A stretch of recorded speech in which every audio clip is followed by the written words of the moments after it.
Methane. Okay, ഇത് ഒരു കാർബണുള്ളതുകൊണ്ട് meth single bond ആയതുകൊണ്ട് എ.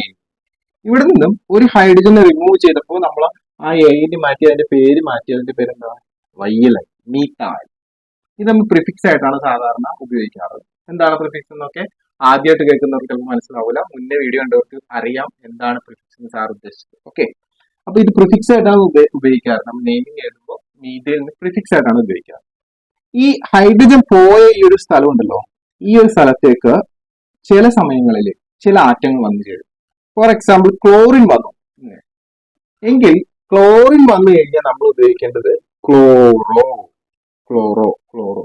ഓക്കെ, ഇതിന്റെ പേര് വരുന്നത് ഒരു കാർബൺ ആയതുകൊണ്ട് മെത്ത് സിംഗിൾ ബോണ്ട് ആയതുകൊണ്ട് എ, ക്ലോറോമീഥേൻ. ചില സമയത്ത് അവിടെ ഫ്ലൂറിൻ വരാം, അല്ലെങ്കിൽ ഐഡിൻ വരാം. അപ്പൊ chlorine, fluorine, chlorine, bromine, iodine periodic ടേബിളിലെ എന്താണ് 17ാമത്തെ എലമെന്റ് ഹാലോജൻസിൽ ആര് വേണമെങ്കിലും വന്നാലും നമ്മൾ അതനുസരിച്ച് മാറ്റണം. ഫ്ലൂറിൻ വന്നു കഴിഞ്ഞാൽ നമ്മൾ ഫ്ലൂറോ, ക്ലോറിൻ വന്നു കഴിഞ്ഞാൽ ക്ലോറോ, ബ്രോമിൻ വന്നു കഴിഞ്ഞാൽ ബ്രോമോ, ഐഡിൻ വന്നു കഴിഞ്ഞാൽ ഐഡോ, അങ്ങനെ മാറും. അത്രേ ഉള്ളൂ. അങ്ങനെ സപ്പോസ് ഇവിടെ ക്ലോറിൻ വന്നു എന്ന് വിചാരിക്കാം, ഇതൊരു കോമ്പൗണ്ട്. ഇനി ഇവിടെ മാറിയിട്ട് വേണമെങ്കിൽ എന്ത് ചെയ്യാം? OH വരാം. OH ഇങ്ങനെ വരികയാണെങ്കിൽ ഇത് നമ്മൾ ആൽക്കഹോൾ ആണ്, ആൽക്കഹോൾ. ഇതിന്റെ പേര് എഥനോൾ എന്നാണ്. ഓക്കെ, അപ്പോ ഒരു ഹൈഡ്രജനെ റീപ്ലേസ് ചെയ്ത് ഹൈഡ്രജനെ മാറ്റി പകരം ചിലപ്പോൾ ഒരു ഗ്രൂപ്പ് ഓഫ് ആറ്റം, രണ്ടാറ്റങ്ങൾ അല്ലെങ്കിൽ ഒരാറ്റങ്ങൾ, ക്ലോറിൻ, ഫ്ലൂറിൻ, ബ്രോമിൻ, ഐഡിൻ തുടങ്ങിയ ഒരാറ്റം വന്നാൽ ഈ കോമ്പൗണ്ടിന്റെ സ്വഭാവത്തിൽ വ്യത്യാസം വരും. മനസ്സിലായോ? അതായത് ഒന്നിൽ രണ്ടാറ്റങ്ങൾ ഒരുമിച്ച് അല്ലെങ്കിൽ ഒരാറ്റം. പലപ്പോഴും നമ്മുടെ ഫ്രണ്ട്സ് എങ്ങനെയാണ് അതനുസരിച്ച് നമ്മുടെ ക്യാരക്ടറിൽ വ്യത്യാസം.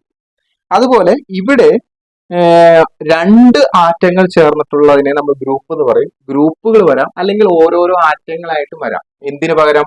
ഹൈഡ്രജന് പകരം. അപ്പോൾ ഈ കോമ്പൗണ്ടിന്റെ ഫിസിക്കൽ പ്രോപ്പർട്ടീസിനും കെമിക്കൽ പ്രോപ്പർട്ടീസിനും വ്യത്യാസം വരും. നമുക്കറിയാം ആൽക്കഹോൾ നമ്മൾ ഒഴിച്ചിട്ട് വെള്ളം ഒഴിച്ചാൽ പെട്ടെന്ന് അങ്ങനെ മിക്സ് ആവും. എല്ലാം അല്ലെങ്കിൽ അത് എന്ത് ചെയ്യില്ല, വെള്ളത്തിൽ നേരത്തെ ആൽക്കഹോൾ ലയിച്ചാൽ അത്രയും നന്നായിട്ട് ലയിക്കൂല. അപ്പൊ അതിന് സോലബിലിറ്റി കുറവാണ്. മനസ്സിലായോ? അപ്പോൾ ജസ്റ്റ് ഒരാൾ മാറിക്കഴിഞ്ഞപ്പോൾ തന്നെ ഈ കോമ്പൗണ്ടിന്റെ സ്വഭാവങ്ങളിൽ വ്യത്യാസങ്ങൾ വന്നു.